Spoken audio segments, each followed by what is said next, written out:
Majelis Kehormatan Mahkamah Konstitusi telah mengabulkan gugatan perkara nomor 90 PUU 2-12-1023 terkait syarat usia calon presiden dan wakil presiden yang akhirnya memberi jalan bagi bakal calon wakil presiden Gibran Rakabuming Raka untuk melaju di Pilpres 2024. Disebutkan MK-MK, 9 hakim MK yang terbukti melanggar kode etik.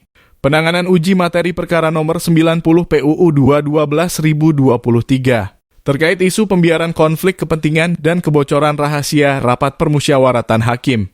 Hal ini pun direspon Gibran meski tak banyak yang disampaikan.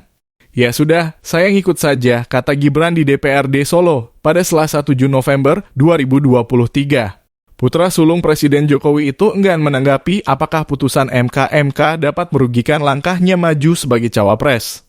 Makasih keputusannya ngikut saja, singkat Gibran.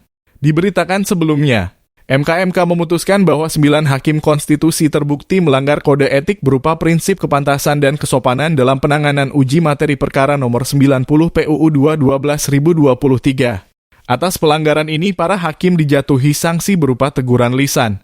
Putusan itu diketuk oleh MK-MK dalam sidang pembacaan putusan etik Selasa 7 November 2023. Para hakim terlapor secara bersama-sama terbukti melakukan pelanggaran terhadap kode etik dan perilaku hakim konstitusi sebagaimana tertuang dalam Sabta Karsa Utama Prinsip Kepantasan dan Kesopanan, kata Ketua MK-MK Jimli Asyidiki. Dalam sidang yang digelar di Gedung MK, Jakarta Pusat, menjatuhkan sanksi teguran lisan secara kolektif kepada para hakim terlapor, lanjut Jimli. MK-MK menyatakan telah terjadi kebocoran rahasia dalam rapat permusyawaratan hakim terkait perkara nomor 90/UU-21/2023.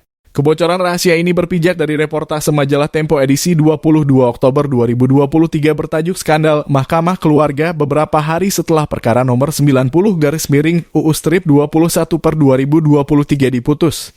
Selain itu, MK-MK menyatakan 9 hakim konstitusi membiarkan terjadinya konflik kepentingan dalam penanganan uji materi nomor 90/UU-21/2023.